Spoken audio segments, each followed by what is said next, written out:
Guys, where are you? I can't see you. It's too dark. Oh god. What was that? What was that?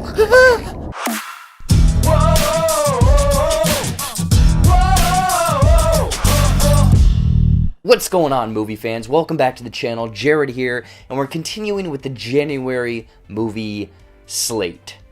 I went out and saw the new Kristen Stewart film, Underwater. Mysterious creatures terrorize crew members aboard a research station located 7 miles below the surface of the ocean. So is Underwater setting a nice tone for 2020 movies? Let's find out. But before I get into my thoughts, let me know what you guys thought of Underwater, if you were able to check this out, or if you're very much gonna check this out this weekend.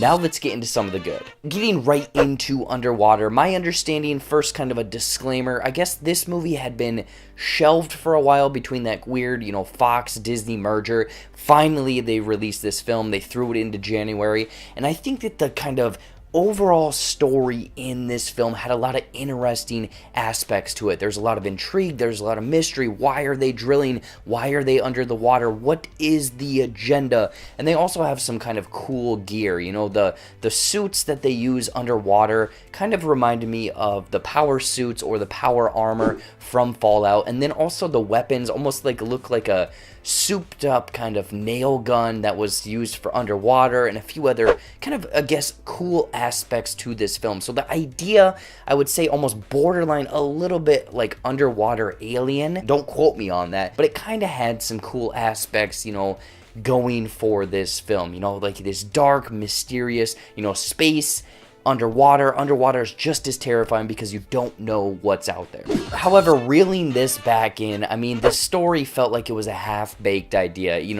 Like I just said, it's alien underwater, but that's where it left off. They didn't have much substance to this film. It was this drilling company that things hit the wall, they went down underwater, and then they had to get back up. And it's basically 95 minutes-ish of them walking in the dark underwater and constantly saying, I can't see you, or where are you? And unfortunately, with this constant just 90 minutes of stream, it's like 15 minutes, one thing happens, one thing happens, one thing happens. It kind of just repeats themselves until there's, only so many people left in the movie. And with it being this dark setting, obviously with the dark setting, they wanted to skimp out on the special effects, I guess, because you can hide things in the dark, obviously.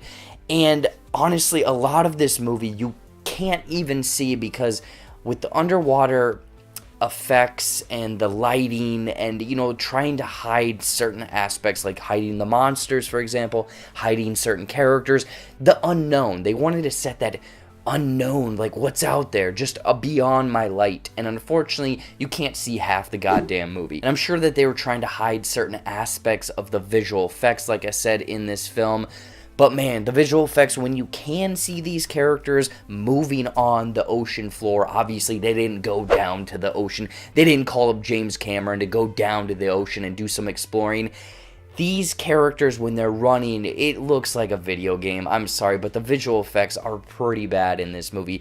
When they do combine the visual effects with the lighting and the darkness and hide certain things, I would say that, it looks fine. The monsters, the few other scenes with glowing red lights and whatnot look fine, but otherwise, man, when it's a person kind of running from other things underwater, you can clearly tell it's very claymation, CGI heavy visual effects that don't entirely land. And rounding it out, it sounds like this was one of the worst movies ever. It had some good things to it, but the dialogue and characters were thrown right into this movie with kind of zero backstory of these characters.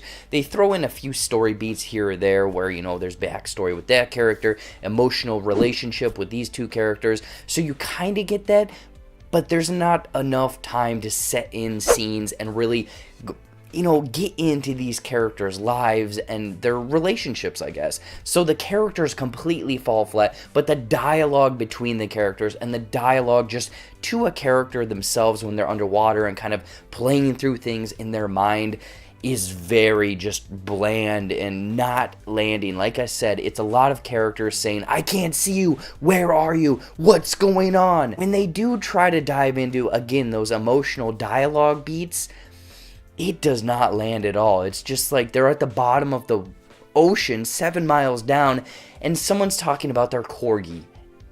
Don't do that.